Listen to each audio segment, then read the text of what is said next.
Dave, the Player of the Month award for Nicky. Tell us about the sort of signing that Nicky's been, and particularly the way that he has contributed to this great run of form he's on. Yeah, very much so, fully deserved. I think his numbers back that up. He had a bit of a slow start, let's just say, because of him joining us later. Never really had a pre-season. He was unattached when we first signed him from last season, so we had to be careful with him at the start, but really built up his minutes in a controlled way. Picked up a couple of injuries, which was a bit of a blow for him personally, because he was just starting to hit that level.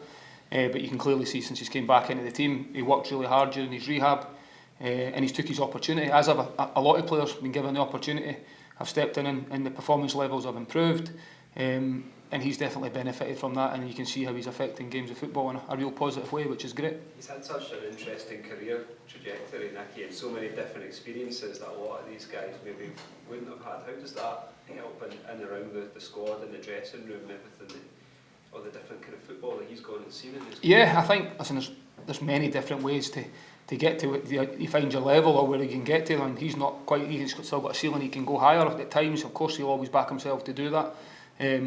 But everybody have different paths to get to where they are. I think the biggest message would be where you are at the moment to try and be as good as you can. And as you've already said, because everyone has got different journeys, they've all got different sort of lessons and life skills that they've developed along the way, dealt with adversity at different levels or how they've had to play. And that adds to the dressing room, all different characters, all different experiences. And I think if you look at what we've got in there at the moment, there is a lot of players with real different paths and different career paths that have now all came together, all pulling in the same direction for one common goal, which is to be successful for Hibs. But if you look at the experience that's in there, boys that have played at the very top level, and then some younger players that are in there that have still got the aspirations to try and get to that level. So that balance is really good at the moment. That appetite for constant improvement, for not being happy with where you are, it seems to be the message from them, despite this great run of form as well, is that they just see it as a start. How heartening is that? There's an attitude within the team. It's good. It's something that, you know, when you think back to how the seasons went up to this point, you know, there was real adversity at the start. We had to really stick together and keep working hard and look at the areas where we were letting ourselves down. But there was always that belief, and I had to answer a lot of questions on it, but a lot of that came from the inner belief I felt for the players every single day in here, the things we were working on every day, and believing that we would turn it round. And we're demonstrating that if we can put it all together, we are a good side. You see how tight the league is at the moment, how quickly that can turn the other way. So it's not as if we've by any means completed it. There's a lot of football still to be played before the split. I think it's 11 games before then.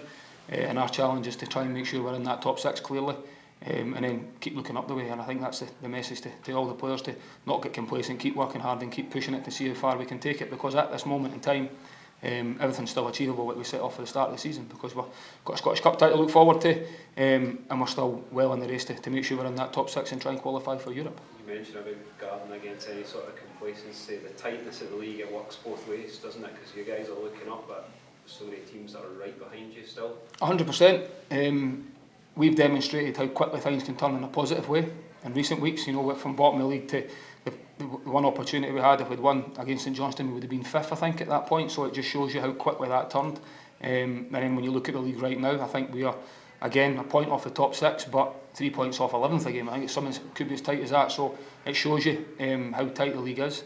Even watching games of football over the last few days, Dundee picking up a point against Rangers as well. You know, it's people picking up points everywhere, and it is about trying to focus on what we can do and trying to keep improving and trying to get better, because you need to be making sure you're putting in performances, because it is tough.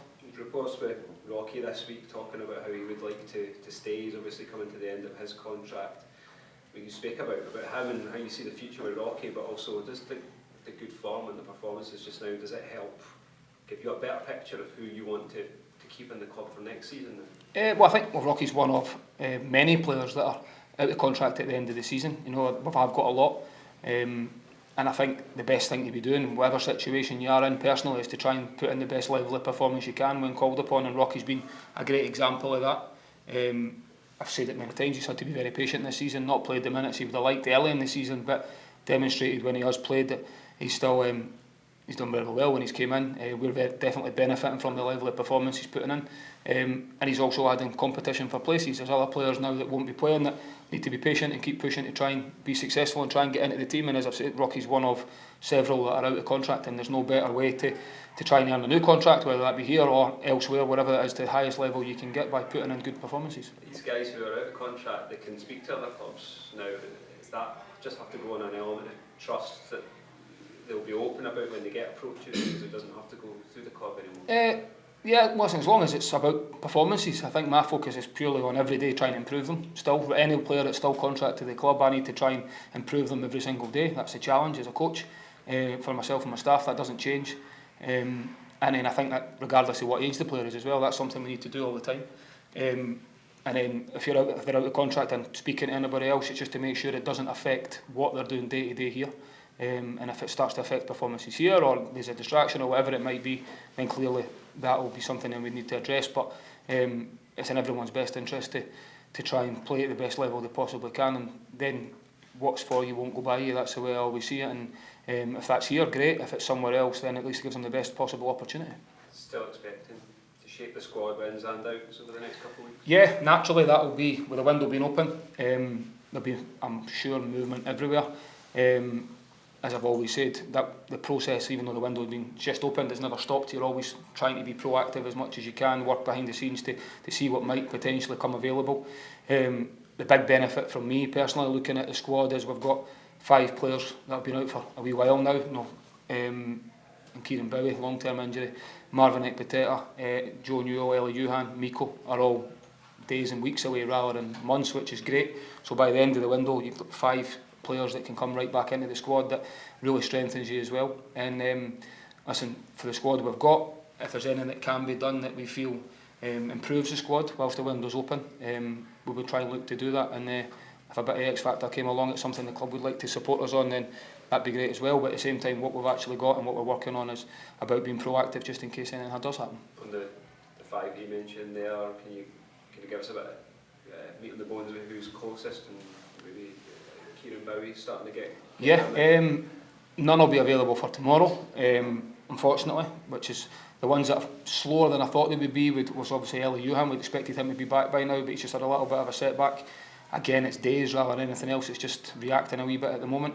Kieran Bowie and Miko they're both back full training. This game just comes too soon. They've not had that bank of training yet, especially Kieran, having been out for as long as he has. So they should both be available as of next week again, which is great to involve them back in.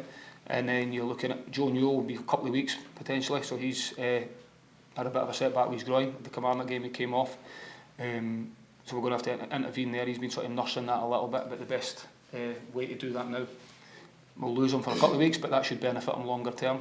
And then Marvin he's probably the furthest away, so he's probably going to be the back end of January, start of February, but progressing nicely. David, just looking back at the twice that you faced Motherwell this season, obviously very different sort of feeling around the club now. So the defeat back in October, we were talking about late collapses and unprofessional defending, and then fast forward to November, the 3-0 win, and you said it was your best defensive performance. How do you feel now looking back at those 2 games and how much the team has come on since then, and then onto obviously tomorrow?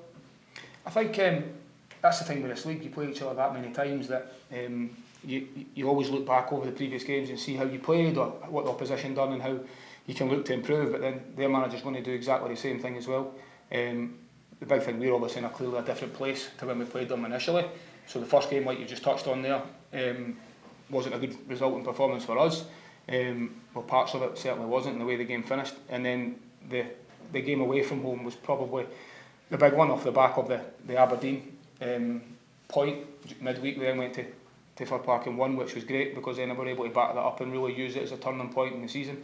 So where we are right now is in a lot better place in terms of our confidence level and playing well at the minute. But at the same time, Motherwell are above us in the league for a reason. You know, they're a good side, they're hard to beat, very well coached, very well organised. So it'll be a real tough game for us this weekend, and we know we need to be our best, the same as we do every week. As I've already said earlier, the league tells you that.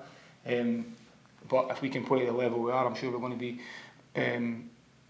give ourselves the best possible chance to get 3 points, which is the full focus. And then just coming out of this kind of tough spell that you've had, and obviously things are looking better now, what do you say you've learned about yourself as a manager? Listen, I think I said during the period, I think I will benefit from it longer term because I've been through a lot in such a short period of time, especially with adversity. I remember actually speaking to Adam one day after one of the games when we had won, and I was going in to do a press conference in a positive manner rather than thinking I'm going to have to answer the same questions I'd been answering for a long time. And I found that probably a little bit strange, trying to be a wee bit positive. Everyone says I still don't smile very often, so that's probably another thing I've probably learnt that about myself. Maybe I need to smile a wee bit more. But listen, you learn a lot about, during tough times, you learn a lot about players, you learn a lot about your staff, and a lot about myself, how I dealt with it, who I went on during these periods, that hopefully can benefit me moving forward longer term, that when we go through adversity again, which every club does at certain times, that I've had that experience to be able to try and react in a positive way, which I've always tried to do.